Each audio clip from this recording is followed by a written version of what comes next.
Hello everyone, welcome back to my channel. ఈ రోజు మన ఛానల్లో మరోసారి కొత్త స్నాక్ రెసిపీతో మీ ముందుకు వచ్చేసానండి. చాలా అంటే చాలా క్విక్గా చేసుకోవచ్చు. ఇక దీని టేస్ట్ విషయానికి వస్తే భలే అంటే భలే రుచిగా ఉంటుంది, క్రిస్పీగా భలే టేస్టీగా ఉంటుంది. ఫుల్గా అయితే వీడియో చూసేయండి, ఎక్కడ స్కిప్ చేయకుండా. పిల్లలకైతే ఇంకా బాగా నచ్చేస్తుంది. ఇక రెసిపీ అయితే స్టార్ట్ చేసుకుందాం. దీనికోసం ఒక మిక్సింగ్ బౌల్ తీసుకొని 1 కప్పు వరకు గోధుమ పిండి వేసుకోండి. అలాగే టేస్ట్కి తగ్గ ఉప్పును వేసుకోండి. ఒక 2 స్పూన్ల వరకు నార్మల్ కుకింగ్ ఆయిల్ వేసుకోండి. ఒకవేళ ఈ ప్లేస్లో నచ్చితే నెయ్యిని కూడా వేసుకోవచ్చు. వేసుకున్నాక ఈ ఇంగ్రీడియంట్స్ అన్నీ బాగా కలిసే విధంగా ఫస్ట్ కలుపుకోండి. ఇలా కలుపుకున్న తర్వాత కొంచెం కొంచెం నీళ్ళను వేసుకొని రెగ్యులర్గా చపాతీ పిండి మన ఇంట్లో ఎలా కలుపుకుంటామో అదే విధంగా కలుపుకోవాలి. పట్టుకుంటే స్మూత్గా ఉండాలి పిండి. ఇలా ఈ విధంగా కలుపుకోవాలి. ఇలా కలుపుకున్న పిండిని ఇలా సిలిండర్లా అయితే చేసుకోండి. ఈక్వల్గా ఉండేటట్టు, సమానంగా ఉండేటట్టు అయితే చేసుకోండి. ఒక దగ్గర ఎక్కువగా ఒక దగ్గర తక్కువగా కాకుండా. ఇలా చేసుకున్న తర్వాత చాకు కానీ ఏదైనా స్పూన్ కానీ తీసుకొని ఇలా కట్ చేసుకోండి. ఇవి కూడా ఈక్వల్ పార్ట్స్లా చేసుకుంటే మనకి అన్నీ ఒకే విధంగా అయితే వస్తాయి. ఇలా కట్ చేసుకున్న తర్వాత నేను వీడియోలో చూపించిన విధంగా ఇలా బాల్స్ లాగా అయితే రెడీ చేసుకోండి. అన్నింటినీ బాల్స్లా రెడీ చేసుకున్నాక మళ్ళీ మీకు చూపిస్తాను. ఈ విధంగా బాల్స్ అయితే చేసుకొని ఒక బాల్ని తీసుకొని కాస్త పొడిపిండిని జల్లుకొని చపాతీని అయితే కనుక రోల్ చేసుకోండి. మరి పల్చగా కాకుండా అలానే మందంగా అస్సలు ఉండకూడదండి. అది కూడా నేను చూపిస్తాను. చెప్పేదానికంటే మీరు చూసుకుంటే కనుక బాగా అర్థమవుతుంది. అలాగే ఈ లోపైతే మీకు వచ్చిన రిక్వెస్ట్ అండి, మన ఛానల్ ఇంతవరకు ఎవరైనా సబ్స్క్రైబ్ చేయకుండా చూస్తే ప్లీజ్ అండి సబ్స్క్రైబ్ చేయండి. వీడియో నచ్చితే లైక్ చేయండి. మీ ఫ్రెండ్స్ అండ్ ఫ్యామిలీ మెంబర్స్కి షేర్ చేయండి. ఇలా చూస్తున్నారు కదండి, ఈ విధంగా అయితే రోల్ చేసుకోవాలి. మరీ పల్చగా ఉండకూడదు, ఆల్రెడీ చెప్పాను కదా. ఈ విధంగా రోల్ చేసుకున్నాక అన్నింటినీ ఇదే విధంగా రోల్ చేసుకున్నాక మీకు మళ్ళీ చూపిస్తాను. ఈ విధంగా రోల్ చేసుకున్నాం కదా. ఇలా రోల్ చేసుకున్న తర్వాత స్టవ్ అయితే ఆన్ చేసుకోండి. స్టవ్ ఆన్ చేసుకొని ఒక ప్యాన్ పెట్టేసుకోండి. ప్యాన్ వేడైనాక మనం ముందుగా రోల్ చేసి పెట్టుకున్న చపాతీని ఒకదాన్ని వేసేయండి. వేసేసి అటు ఇటు తిప్పుతూ దీన్ని కాస్తంత ఫ్రై చేసుకోవాలి. ఎక్కువ ఫ్రై చేయకూడదండి. చపాతీ కనుక ఎక్కువ కాలింది అంటే మనకి రెసిపీ అనేది అస్సలు బాగా రాదు, ముక్కలు ముక్కలుగా అయిపోద్ది. జస్ట్ వేడయ్యి పైన వైట్ బబుల్స్ వస్తున్నాయి కదండి, అలా వచ్చినప్పుడైతే కనుక పక్క తీసేయాలి. మీకోసం అయితే ఇంకొకటి కూడా చేసి చూపిస్తానండి. అన్నింటినీ ఇదే విధంగా మనం కాల్ చేసుకోవాలి. ఫ్లేమ్ అయితే హై ఫ్లేమ్లో పెట్టుకోండి, కానీ అటు ఇటు తిప్పుతూ ఖచ్చితంగా దీన్ని చపాతీనే కాల్ చేసుకోవాలి. నేను అన్నీ ఇదే విధంగా కాల్ చేసుకున్నాక మళ్ళీ మీకు చూపిస్తాను.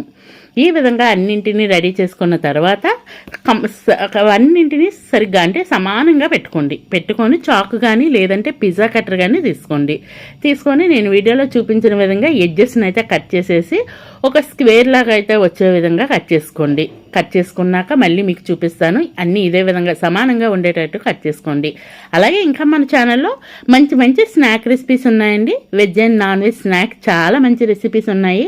స్నాక్ రెసిపీస్ అయితే చాలా సింపుల్గా అయిపోయేవి, టేస్టీగా ఉండేవి మాత్రమే పోస్ట్ చేస్తూ ఉంటాను కాబట్టి వాటిని కూడా మీకు టైం ఉంటే చూడటానికి ట్రై చేయండి. అన్నీ ఇదే విధంగా కట్ చేసుకొని పక్కన పెట్టేయండి. ఈ కట్ చేసిన పీసెస్ని లాస్ట్లో ఫ్రై చేసుకుంటే చిప్స్లా భలే రుచిగా ఉంటాయి. వీటిని కూడా ఒక సైడ్ని పెట్టేసుకోండి. నెక్స్ట్ అయితే ఒక మిక్సింగ్ బౌల్ తీసుకొని ఒక 2 మీడియం సైజ్ ఉల్లిపాయలను అయితే ఇలా చిన్న చిన్న ముక్కలుగా కోసేసి వేసుకోండి. అలాగే ఒక 1/2 కప్పు వరకు అటుకులు వేసుకోండి. ఈ ఉల్లిపాయల్లో నుంచి వచ్చిన దానికే అటుకులు అయితే కరెక్ట్గా నానిపోతాయి. అలాగే టేస్ట్కి తగ్గ ఉప్పును వేసుకోండి, కారాన్ని వేసుకోండి. అలాగే ఇందులోనే ఒక 1/2 స్పూన్ వరకు ధనియాల పొడిని వేసుకోండి. ఒక 1/2 స్పూన్ వరకు జీలకర్ర పొడిని, అలాగే సన్నగా కోసుకున్న కొత్తిమీర తరుగును కూడా వేసుకోండి. నెక్స్ట్ అయితే కనుక ఇందులో టేస్ట్కి తగ్గ ఉప్పు వేసుకోండి.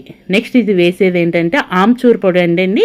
అదేంటంటే డ్రై మ్యాంగో పౌడరు. ఒకవేళ ఇది లేకపోతే ఈ ప్లేస్లో ఒక నిమ్మకాయను అయితే కనుక పిండేసుకొని మొత్తం ఇవన్నింటినీ బాగా ప్రెస్ చేస్తూ కలుపుకోవాలి.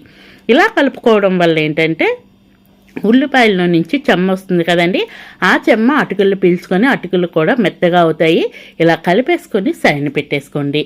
అలాగే ఈలోపు అయితే కనుక మనకి ఇవన్నింటిని రెడీ చేసి పెట్టుకున్నాం కదండి. రెడీ చేసి పెట్టుకున్న ఈ చపాతీని తీసుకొని నేను ఇక్కడ అప్లై చేసింది ఏంటంటే ఒక చిన్న బౌల్లో ఒక 2 స్పూన్ల వరకు మైదా పిండిని తీసుకున్నాను.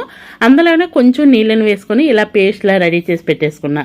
ఈ పేస్ట్ని చుట్టూ అయితే ఇలా మొత్తం అప్లై చేయండి. అప్లై చేసిన తర్వాత ముందుగా కలిపి పెట్టుకున్న ఈ ఆనియన్ అలాగే అటుకులు మిక్సర్ ఉంది కదండి, దీన్ని అయితే ఒక 2 స్పూన్ వరకు వేసుకొని నేను వీడియోలో చూపిస్తూ ఉంటాను, ఆ విధంగా అయితే ఫోల్డ్ చేసుకోండి.